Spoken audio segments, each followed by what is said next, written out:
저와 여러분의 신령 가운데 임하신 하나님의 나라는 예수님 다시 오실 그날에 완성될 줄로 믿습니다. 그때까지 마라나타 찬송 부르며 승리하는 그런 그리스도인들 되기를 기도하고 축복합니다. 네. 오늘 설교의 주제는 죽음입니다.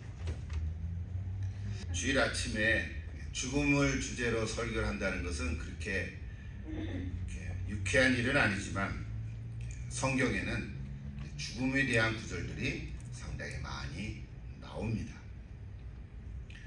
여러분, 죽음은 삶이 있기 때문에 존재합니다. 삶이 없다면 죽음도 없습니다. 그러니까 죽음에 대한 이야기는 곧 삶에 대한 이야기와 같습니다. 그래서 이렇게 말할 수 있습니다. 죽음 자체는 그렇게 크게 중요한 일이 아닙니다. 죽음은 그냥 한 순간일 수 있습니다. 그러나 죽음 이전의 삶과 죽음 이후의 삶은 아주 중요한 주제입니다. 죽음 이전의 삶이란 현재 내가 계속해서 살아가고 있는 이 삶입니다. 누구나 다 각자의 삶이 있는데요. 그래서 죽음 이전의 삶은 소중합니다. 그래서 어떻게 살아가는가, 이것이 우리에게 늘 질문을 던지는 것입니다. 지금도 우리 계속해서 데살로니가 전서 이제 말씀을 묵상하면서 종말의 때 우리는 어떻게 살아가야 할까, 이런 커다란 주제 아래 지금 오늘 세 번째 말씀을 전하는데요. 오늘 설교도 그렇습니다. 우리의 삶의 중심에는 예수님이 계십니다. 예수님이 나의 구세주요 내 삶의 주로 고백한다는 것이 아주 중요한 우리 그리스도인의 정체성입니다. 그리스도인이 누구냐? 예수를 구세주요 주로 고백한 사람들을 말합니다. 하나님의 자녀라는 신분이 그러므로 분명히 세워지지 않으면 다른 많은 요인들로 말미암아 혼란을 일으킬 것입니다. 내가 예수를 믿는데 하나님의 자녀인지 잘 모르겠다. 그는 그리스도인의 정체성이 흔들리는 것입니다. 상황에 따라 달라지거나 어떤 인간관계에 의해서 이리저리 휩쓸리거나 그렇다면 내가 그리스도인이라고 하는 정체성이 흔들리는 것입니다. 한마디로 오늘 저와 여러분의 삶의 정체성은 그리스도인으로 살아간다는 것입니다. 그 외 다른 것들은 다 부차적이 되는 것입니다. 분명히 고백할 수 있겠습니까? 다른 사람들이 많지만 그리스도인으로 살아가는 것, 이것이 나의 정체성입니다. 하나님 말씀인 성경에 뿌리를 두고 그 말씀의 가치관으로 살아간다는 것, 이것이 바로 우리의 정체성입니다. 우리가 이렇게 예배를 드리고 또 말씀을 배우고 서로 사랑하며 교제하고 또 복음을 전하는 이 모든 헌신들은 사실은 죽음 이전의 삶에서 이루어지는 일입니다. 이것이 우리 죽음 이전의 삶에 대한 그저 간단한 한마디 이야기입니다. 여러분 다 이렇게 살아갈 수 있기를 기도합니다. 그러나 오늘 다루고자 하는 죽음이라고 하는 주제는 죽음 이후의 삶에 있습니다. 죽음 이전의 삶도 중요한데 죽음 이후의 삶도 중요합니다. 많은 사람들은 죽음 이후의 삶도 있는가, 이런 질문을 던지고 답을 못하는 사람도 있고, 많은 사람들이 궁금해서 질문을 던졌고 나름대로 풀어가려고 애를 많이 썼습니다. 여러분, 역사와 시대 속에서 지난 2000년, 아니 그 훨씬 2000년, 수천 년 동안 많은 사람들은 죽음 이후의 삶은 어떨까, 이를 종교적으로, 철학적으로, 윤리적으로, 도덕적으로 수없이 많은 관점을 가지고 말해왔고 가르쳐왔습니다. 아마 저와 여러분도 다 몇 가지씩은 다 듣고 알고 있을 겁니다. 죽으면 어떻게 될까? 그런데 무지한 결과로 헛된 생각하는 경우도 있고요. 헛된 생각으로 나누는 경우도 있고요. 예를 들면 죽으면 귀신이 되나? 죽으면 내가 나비로 다시 태어날까? 이거는 헛된 것들이 거짓을 진리인 것처럼 꾸며서 강요하기도 합니다. 상상해서 만들어낸 것으로 미궁에 빠뜨리기도 합니다. 이런 것들은 다 성경적이 아닙니다. 그래서 오늘 이 짧은 시간인데 이런 이야기를 하려면 몇 시간을 해도 부족하겠지만 오늘 우리 그리스도인이라고 하는 정체성을 가진 오늘 저와 여러분이 죽음 이후의 삶은 어떤가, 성경을 기초로 해서 그저 주어진 짧은 시간 안에 몇 가지를 얘기할 텐데 여러분 이것을 들으시고 잘 정립할 수 있기를 부탁합니다. 참 주일날 이 주제로 설교한다는 게 그렇게 쉬운 일은 아닌데 오늘 우리에게 주어진 이 본문을 가지고 제가 말씀을 나눌 때 여러분 확실하게 알아갈 수 있기를 기도합니다. 자, 아까 얘기했지만 죽음 이후의 삶에 대해서 성경은 많은 얘기를 하고 있는데 오늘은 특별히 데살로니가전서 4장 13절부터 18절에 나온 구절을 가지고 진리의 말씀을 이렇게 전합니다. 이 본문은 주로 장례식에서 인용하면서 전하는 말씀이기도 합니다. 장례식에 가면 이 말씀을 저도 자주 인용하고 또 말씀을 전하는데요. 그러나 장례 예배 때에는 실제로 유가족이나 조문객들을 향한 메시지를 전하는 자리이니까 주로 위로와 소망의 초점을 가지고 말씀을 전하게 됩니다. 그 자리에서 무슨 이 오늘 본문을 가지고 성경 신학적으로 이렇게 깊이 있게 얘기할 수 있는 자리는 아닌 거죠. 또 목회적으로 위로하고 또 소망을 가지라고 격려하는 그런 메시지를 전하는 거죠. 그러나 오늘은 우리 장례배 때가 아니잖아요. 데살로니가전서 4장 13절에서 18절에 나온 저 말씀을 조금 깊이 있게 다루면서 또 필요한 경우에는 좀 신학적인 내용도 좀 잠깐 언급을 하고자 하는데 제가 잘 설명하려고 할 테니까 좀 잘 들으시고 더 잘 이해할 수 있기를 이렇게 좀 기도도 하고 부탁을 드립니다. 여러분, 바른 신학이 있어야 바른 신앙을 갖게 됩니다. 바른 신학이 필요한 것입니다. 자, 여러분 오늘 설교를 통해서 죽음 이후의 삶에 대해서 확실하게 좀 정립할 수 있기를 기도드립니다. 크게 세 가지로 말씀을 드립니다. 첫째는 죽음이란 육체와 영혼의 분리다 하는 것입니다. 여러분 다 알고 계시죠?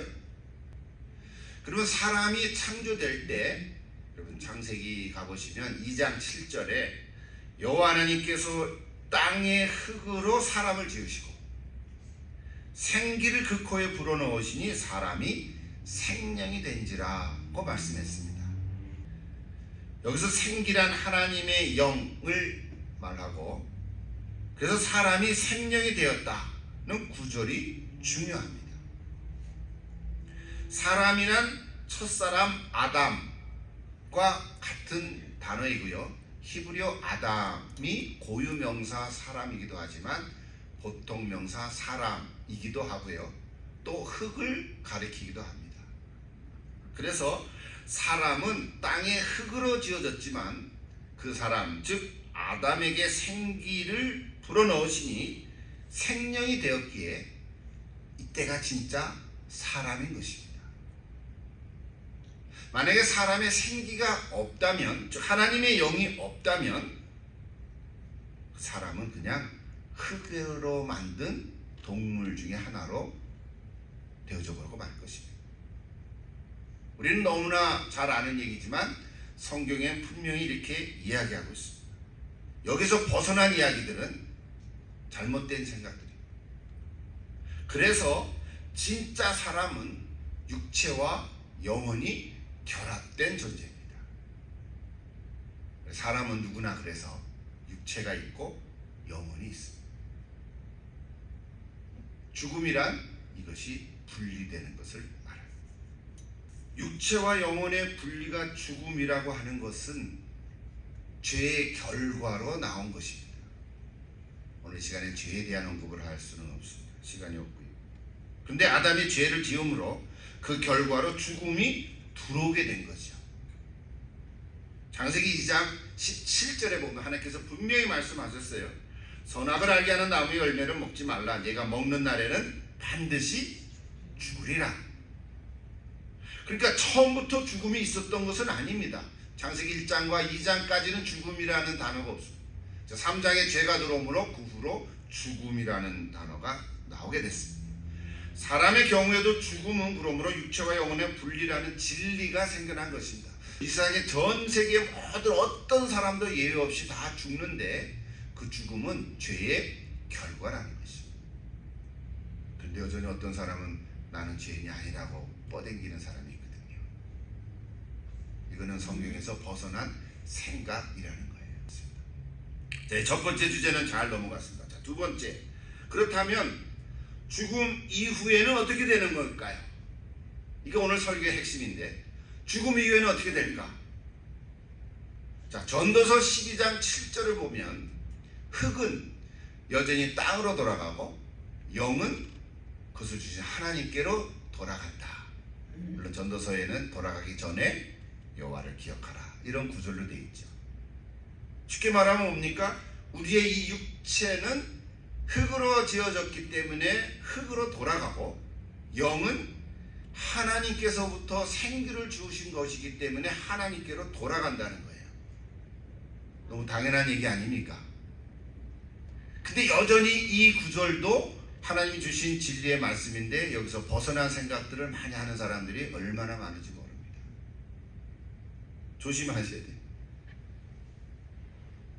육체는 죽으면 흙으로 돌아간다. 요즘에는 또 그걸 가지고 논쟁을 많이 하죠. 그럼 매장해야 되는가 화장해야 되는가? 화장하면 뼈 조각이 안 남는데 뼈가루밖에 없는데 나중에 어떻게 부활하지요? 라고 질문하는 분도 계셔요. 그건 또 따로 얘기해야 되겠죠. 그러나 여러분 잘 보세요. 땅 속에서 부패하고 변하여 흙으로 변화되는 것이든지 불에 태워 남은 한 줌의 재를 흙 속에 뿌리든지 사실은 마찬가지입니다. 제가 오늘 설교를 준비하면서 이것저것 참고로 보니까 너무 페이지가 많아졌어요. 10페이지가 넘어간 거예요. 이거는 안 되겠다. 몇 시간 강의하는 것도 아니고 다 줄여버렸어요. 딱 한 가지 좀 남고 여기 남았는데 좀 상식적인 얘기인데요. 여러분 재의 주성분이 뭔지는 아시죠? 칼륨과 탄소로 되어 있습니다. 탄소가 있다고 해서 석탄과 수처럼 다시 탈 수 있는 것은 아닙니다. 탄소의 온도가 섭씨로는 5530도라 그래요. 화씨로 9980도가 돼야 탄소가 녹는다는 거예요. 탄소는 불에 태워도 남는 게 결국은 탄소라는 거예요. 그러니까 화장을 하든 매장을 해서 시간이 오래 걸려서 부패하고 썩어서 흙으로 돌아가도 여전히 그 속에 탄소가 남는다는 거예요. 여러분 화학 기호 중에 이 탄소가 두 번째로 제일 많습니다. 다른 화합물과 결합해서 비교적 안정적인 상태로 되어 있는 게 탄소인데요. 그래서 불만 가지고는 태울 수가 없다는 거예요. 탄소로 인한 화합물이 현재 과학자들이 밝혀진 것만 해도 1000만 개가 넘는다 그래요. 탄소화하고 결합한 해서 만들어 놓은 그런 것들이 참 많습니다. 그래서 탄소를 원소의 제왕이라고 별명을 붙입니다. 여러분 우리가 늘 쓰는 연필, 요즘은 연필 잘 안 쓰죠. 연필의 그 핵심 재료가 뭡니까? 흑연이죠. 흑연은 탄소로 되어 있는 거예요. 근데 탄소 중에 가장 부드러운 것이 흑연인 거예요. 가장 단단한 탄소가 뭔지 아세요? 다이아몬드가 탄소로 되어 있는 거예요. 가장 단단한 거예요. 재미난 얘기가 참 많습니다. 이 재는 천연 농약재로도 사용하고요. 살균제로도 사용하고요. 그래서 여러분 숯을 이렇게 어디 방에 놓으면은 공기가 정정된다고 얘기를 들어본 적이 있죠. 옛날에 농촌에서 재래식 화장실에 이 재를 뿌리면요 냄새도 줄어들고 파리도 없어지고 이게 굳어가지고 이게 청소하기가 좋다는 얘기도 있어요. 그렇게 썼다는 게 우리 조상들이. 자, 그런 얘기를 하려는 게 아니라 오늘 우리가 육체는 땅으로 돌아간다는 거예요. 이게 성경의 진리인 거예요. 그러니까 옛날 우리 한국의 왕들도 왕이 죽으면 크게 그냥 무덤을 만들어 가지고 죽은 다음에도 이렇게 참 편하게 살아가세요 하고 온갖 걸 다 그 안에 집어넣는 거잖아요. 입던 옷이며 하다못해 먹던 숟가락도 넣고, 이게 다 웃기는 얘기인 거예요. 죽으면 흙으로 돌아가는 게 남는 게 없어요. 아무리 방부제를 넣어서 지금도 나와 있지만 그것도 방부제를 넣기 때문에 그런 거지. 사람은 죽으면 흙으로 돌아가는 존재. 이게 성경의 진리예요. 요즘에는 그래서 매장하든 화장하든 이제는 그거에 대한 논의가 이제 좀 어느 정도 마무리가 된 상태에 있습니다. 그래서 이제는 우리 기독교인들도 이제 각자가 선택하면 되는 걸로 되어 있습니다. 우리 교회도 다 화장을 하는 경우가 참 많죠. 그래서 나무 주변에 뿌리기도 합니다. 그것은 부활과 연결된 논의가 무슨 뼈 조각이 있어서 살아나는 것이 아니라는 거예요. 자, 이것도 또 오늘 다 얘기할 필요는 없겠죠. 여러분, 하나만, 성경에서 말하는 부활은 다시 살아나는 게 아니라 그랬죠. 정확하게 표현하면 뭘까요? 영의 몸을 입는 거라 그랬어요. 영은 없어지는 게 아니니까 하나님께로 가는 거니까 그 영이 다시 몸을 입는 것입니다. 그래서 그를 신령한 몸 이렇게 표현합니다. 여러분 잘 아는 고린도전서 15장에 보면 저렇게 나와 있죠. 육의 몸으로 심고 신령한 몸으로 다시 산다. 육의 몸, 즉 피지컬 바디, 오늘 우리가 살아가는 이 육의 몸, 피지컬 바디가 있는 것처럼 영의 몸, 즉 스피리추얼 바디가 있느니라 그랬어요. 우리는 스피리추얼 바디는 경험해 본 적이 없습니다. 오직 예수님의 부활한 그 모습을 통해서만 우리가 간접적으로 엿볼 수 있을 뿐입니다. 신나겠죠? 갇힌 문도 들락날락거리고 여기다 갑자기 절을 가기도 하고, 스피리추얼 바디의 모습인 거예요. 기록된 바 첫사람 아담은 생명이 되었다 한 것 같이 마지막 아담 즉 예수님은 살려주는 영이 되었다라고 고린도전서에 기록하고 있습니다. 이런 부활에 대해서 더 알고 싶으신 분은 고린도서 15장을 1절부터 쭉 읽어가시면 도움이 될 줄 믿습니다. 자, 이 두 번째 내용도 어느 정도 우리는 잘 알 수 있습니다. 죽은 이후의 육체는 흙으로 돌아간다. 확실하죠? 네. 마지막 세 번째는, 그러면 죽음 이후에 영혼은 어떻게 될 것인가? 요거는 참 이게 하나로 얘기하기가 쉽지는 않아요. 왜 그러냐면 너무 많은 다른 주장들이 있기 때문에 그래요. 너무 많은 다른 주장들이 있지만 또 그거를 따라가서 신학적으로 배경도 얘기하고 시작된 점도 얘기하고 과정도 얘기하면 복잡해지지만, 또 이단에 속한 그룹들이 자기의 주장이 옳다라고 막 주장하고 지금도 그런 얘기들이 있긴 하지만, 정리를 하면 핵심만 얘기하면 오늘 성경 주제를 통해서 죽은 이후의 영혼은 어떻게 될 건가? 영이라고 얘기할 수도 있고 영혼이라고 얘기할 수도 있죠. 그러나 성경을 좀 기준으로 해서 최대한으로 제가 중요한 핵심만 골라서 한 세 가지로 말씀드리겠습니다. 첫째로, 예수님께서는 죽음에 대해서 뭐라고 표현하시냐면 잔다 이렇게 말씀을 종종 하셨어요.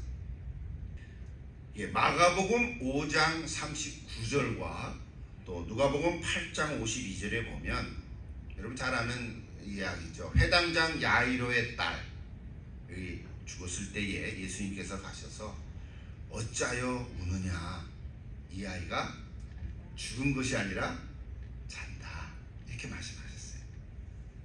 죽은 것이 아니라 잔다. 또 요한복음 11장에 가보면 죽은 나사로의 무덤 앞에서도 이런 말씀하셨어요. 우리 친구 나사로가 잠들었도다. 그러나 내가 깨우러 가노라. 오늘 데살로니가 전서 4장 13절에서도 사도 바울이 뭐라 그랬어요? 자는 자들에 관하여는 이렇게 얘기했잖아요. 죽음을 잠에 비유한 거는 깰 때가 있다는 거죠. 그렇지 않습니까? 잔다라고 하는 것은 깨는 거죠. 혹시 10분 정도 낮잠을 자든지 밤에 뭐 3시간을 자든 6시간을 자든 뭐 만약에 너무 며칠을 밤새서 피곤하면은 너 하루 종일 잘 수도 있고요. 병원에 입원하면 며칠을 잘 수도 있죠. 그러나 아직 숨이 붙어 있는 경우에는 잔다라고 표현할 때는 깨는 거잖아요. 깨어날 때가 있다는 거거든요. 그러니까 첫 번째 우리가 알아야 될 것은 죽음 이후에 우리의 영혼은 마치 자다가 깨는 것 같은 거예요. 그 자다가 깨는 것이 일순간이라는 거예요. 내가 10시간을 자도 그 사람 입장에서 자다가 깨면 벌써 깼네?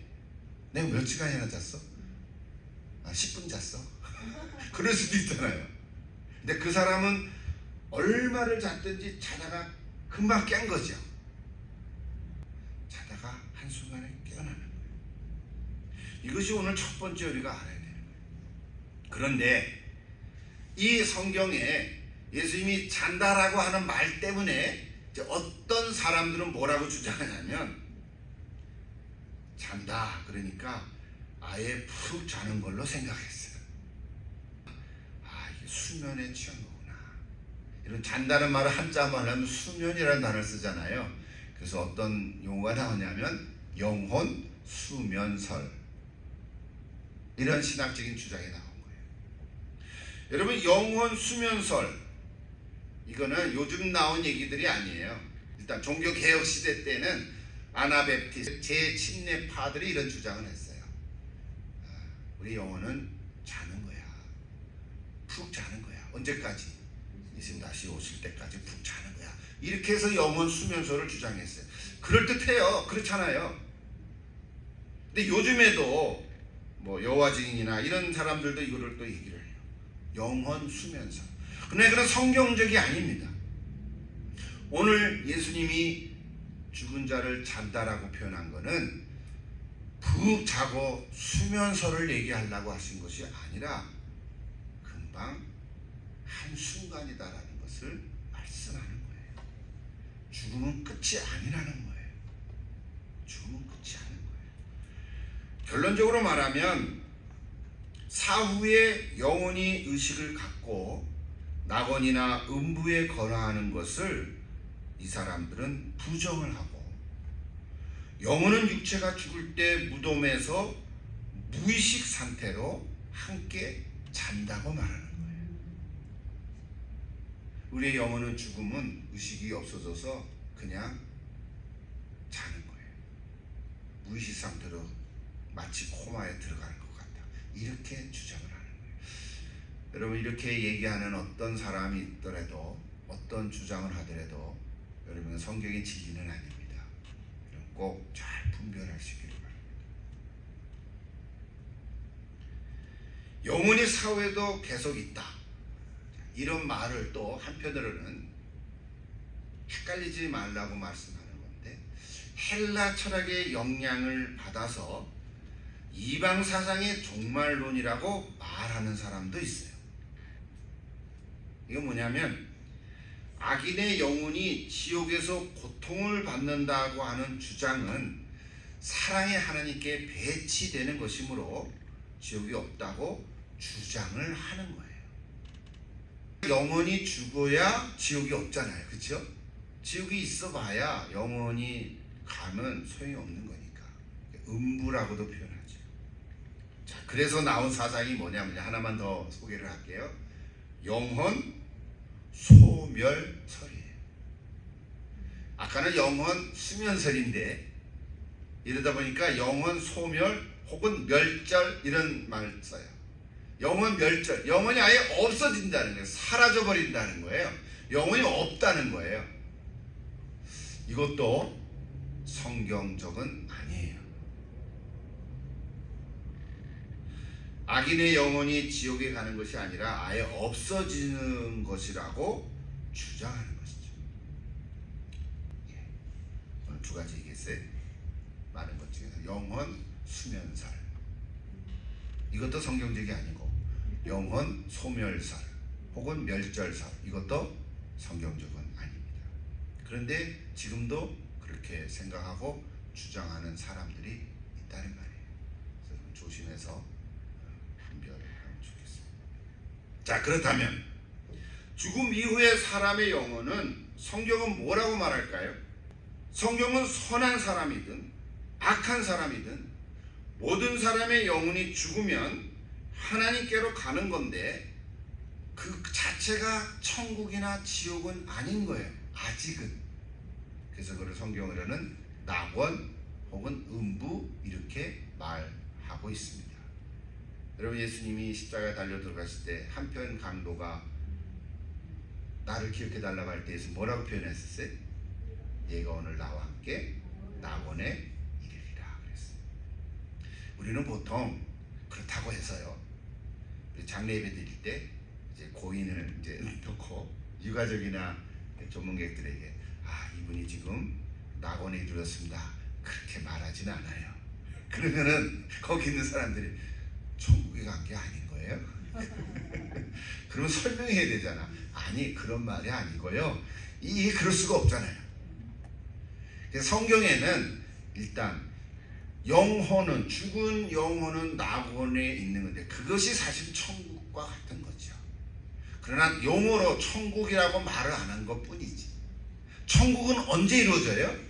예수님 다시 오실 때 그 낙원에 머무르는 영혼이 몸을 다시 입어서 신령한 몸을 입을 때 그 신령한 몸을 입고 주님과 함께 영혼이 다시 살아가는 그 나라가 천국이라고 말하는 거예요.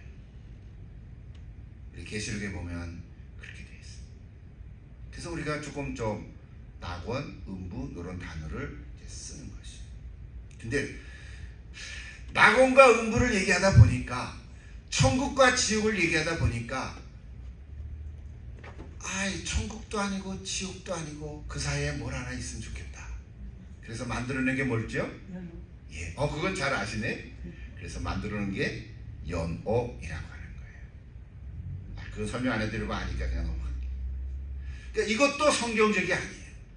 성경은 연옥이라는 말이 없어요. 천국 아니면 지옥이고 낙원 아니면 음부지 그 중간치는 없어요. 근데 이게 사람이 만들어 놓은 거죠. 인간이 만들어 놓은 거죠. 그 배경 얘기는 여러분 로마 캐톨릭에서 나온 거니까 그만큼 아시면 돼요. 그래서 우리 다시 정리하면 예수님이 다시 오실 때에 부활할 것이라고 말하는데 그때 부활은 예수님이 부활하신 그 모습의 부활은 아닌 거예요. 자, 한번 다시 보십시다. 요한복음 5장 24절 같이 읽을까요? 내가 진실로 진실로 너에게 이르노니 내 말을 듣고 또 나 보내신 이를 믿는 자는 영생을 얻었고 심판에 이르지 아니하나니 사망에서 생명으로 옮겼느니라. 확실합니까? 옮길 수도 있느니라, 옮길지도 모르느니라, 그렇게 얘기했나요? 옮겼느니라. 이미 영생을 얻었고. 확실합니까? 예, 여기서부터 다 이제 그 구원에 대한 영생론이 나오는 거예요. 영생은 죽은 다음에 계속 살아가는 게 영생이 아니고 예수를 믿는 그 순간부터 영생이 시작되는 거예요. 지금도 우리가 영생을 누려가는 것입니다. 확실합니까? 영생을 얻었고 심판에 이르지 아니하니 사망에서 생명으로 옮겼느니라. 이미 우리는 옮겨진 사람들이에요. 그 다음 25절 진실로 진실로 너희에게 이르노니 죽은 자들이 하나님의 아들의 음성을 들을 때가 오나니 곧 이때라. 듣는 자는 살아나리라. 아버지께서 자기 속에 생명이 있음 같이 아들에게도 생명을 주어 그 속에 있게 하셨고 또 인자됨으로 말미암아 심판하는 권한을 주셨느니라. 같이 읽읍시다. 이를 놀랍게 여기지 말라. 무덤 속에 있는 자가 다 그의 음성을 들을 때가 오나니 선한 일을 행한 자는 생명의 부활로 악한 일을 하는 자는 심판의 부활로 나오리라. 여러분, 부활이라는 단어를 우리 예수 믿는 사람에게만 사용하는 줄 알았는데 악인도 악한 일을 행한 사람도 심판의 부활로 나오리라고 말씀했어요. 근데 이게 맞지요? 여기서 말하는 부활이라는 단어는 예수님이 부활하실 때 그 썼던 단어하고는 다른 의미예요. 선한이라는 생명의 부활도 있고 심판의 부활도 있습니다. 여러분, 생명의 부활로도 나오고 심판의 부활로 나와야 사실은 마지막에 심판대 앞에 서서 심판을 받을 거 아니에요. 그렇죠? 사람은 죽은 후에 그러므로 다 부활합니다. 예수를 믿는 사람뿐만 아니라 예수를 믿지 않는 사람도 부활합니다. 이게 성경 이야기예요. 여기 특별히 선한 일을 행한 자, 악한 일을 행한 자에 대한 해석이 여러 가지 있지만, 일단 이 개혁신학적으로 정확하게 얘기했다면 선과 악에 대한 이야기로 말할 수는 있지만, 기본적으로 선과 악의 기준은 이 세상의 법이나 윤리 도덕을 말하는 것은 아닙니다. 선한 일은 뭐라고 얘기할 수 있어요? 착한 일, 다른 사람한테 베풀어주고 사랑을 베푼 건 선한 일이죠, 그죠? 그럼 악한 일은 뭡니까? 사람을 죽이고 강도짓하는 게 악한 일입니까? 그렇죠. 근데 강도도 자기 아이들은 사랑하잖아요. 그러면 강도는 악한 자도 되고 선한 자도 됩니까? 자기 자녀는 사랑하잖아요. 그렇지 않습니까? 그러므로 여기서 말하는 선한 일, 악한 일이라는 기준은 우리가 생각하는, 이 세상에서 생각하는 선과 악의 기준이 아니라는 거예요.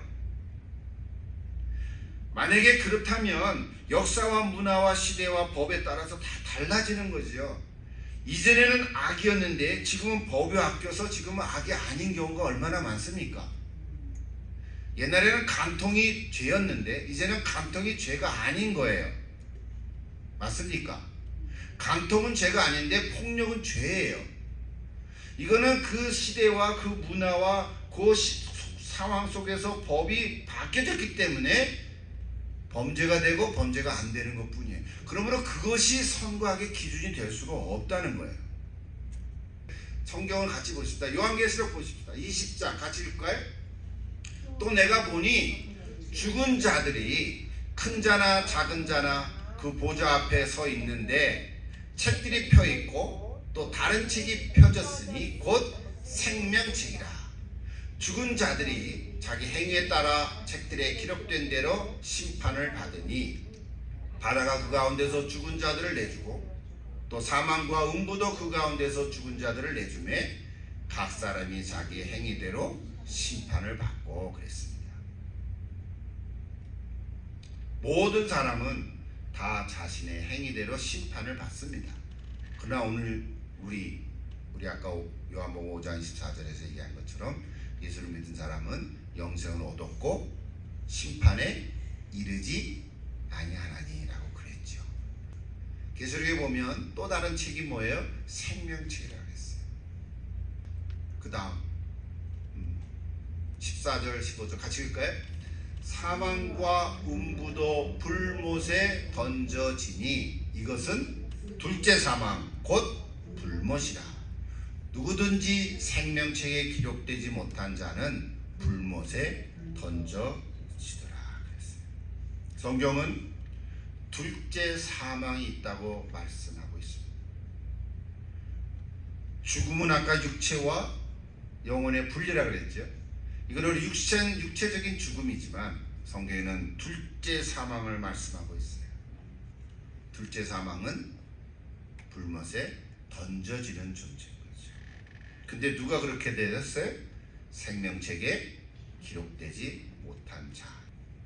그러므로 저 말씀은 단순한 비유가 아닙니다. 그래서 정리합시다. 모든 사람은 한 번 태어나서 한 번 죽습니다. 맞습니까? 한 번 태어나면 다 한 번 죽습니다.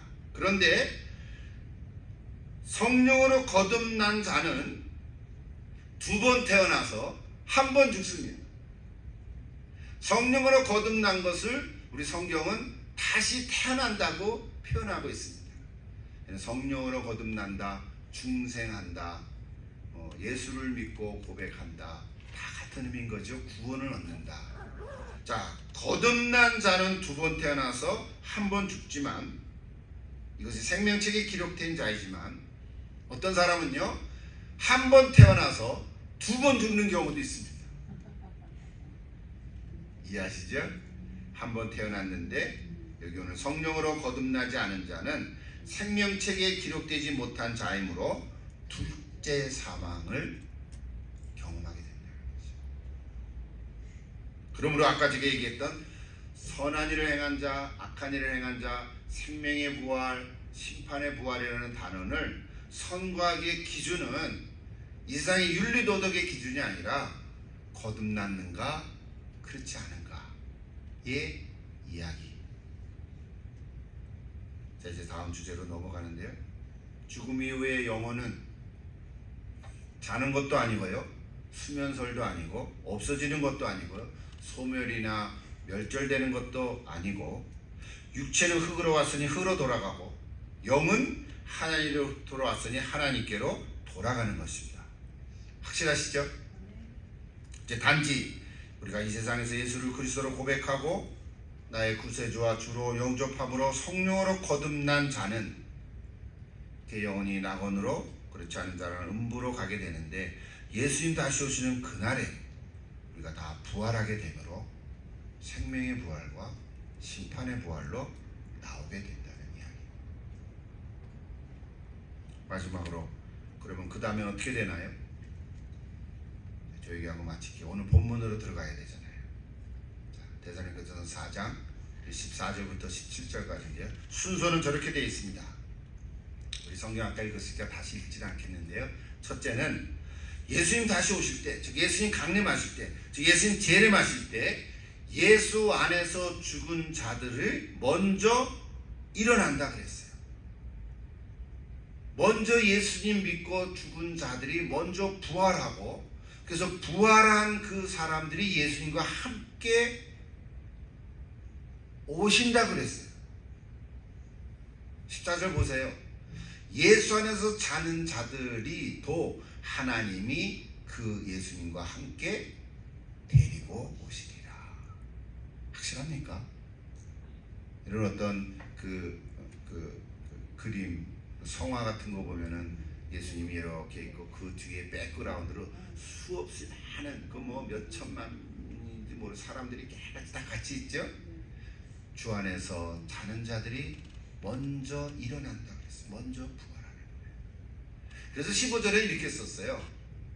주께서 강림하시는 그날에, 즉 재림하시는 그날에 살아있는 사람들, 우리를 얘기하는 게 아니고요, 예수님 다시 오시는 그날에 여전히 예수를 믿고 있는 사람들, 얼마나 될지 아무도 알 수가 없어요. 점점 시대가 악해져서 그때에 주를 믿는 자를 보겠느냐라고 예수님 말씀하신 적도 있는데, 그러나 예수님 다시 재림하실 그날에는 이 세상이 좀 다 악해져서 악에 극악해가지고 이제 몇 명이나 구원받을지 모르지만, 그래도 그날에 그때에 살아남은 자는 자는 자보다 앞서지 못한다는 거예요. 주 안에서 자는 자보다 앞서지 못한다는 말은 그 다음 16절에 뭐예요? 17절에 보세요. 우리 살아남은 자들도 그들과 함께 어떻게 해요?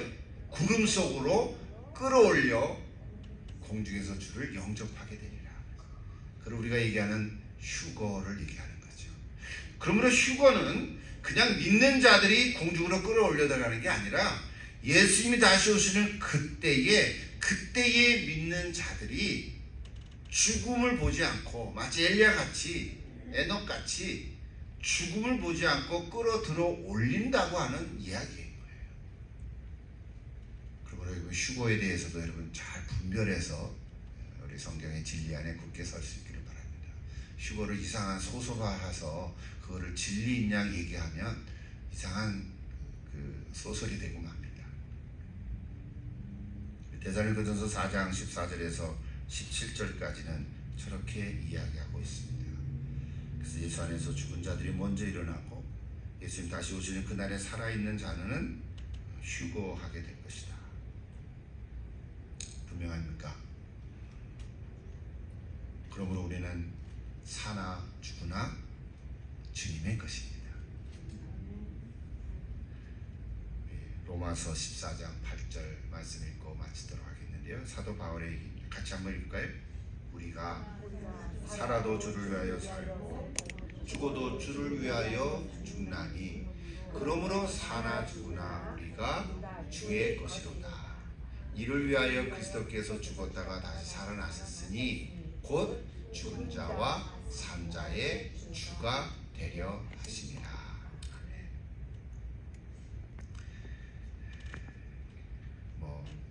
이외에도 할 얘기가 많이 있지만 오늘 이 정도로 정리하고 여러분 마음속에 잘 새겨질 수 있게 이렇게 드립니다. 죽음은 육체와 영혼에 분리고 죽음 이후에 육체는 흙으로 돌아가고 죽음 이후에 영은 없어지는 게 아니고 그냥 푹 자는 게 아니라 한순간에 다시 깨어날 건데 예수님 다시 오시는 그날 재림하는 그날에 신령한 몸으로 변화돼서 예수님과 함께 이 땅에 오면서 천국을 이루게 될 줄로 믿습니다. 이것이 오늘 죽음 이후의 삶에 대한 간략한 이야기인데요. 여러분 잘 정리해서 이외의 다른 이야기들에 이렇게 휩쓸리지 않고 혼동되지 않고 또 이렇게 미혹되지 않을 수 있기를 다시 한번 기도드립니다. 그래서 우리 죽은 자와 산 자의 주님은 오직 예수 그리스도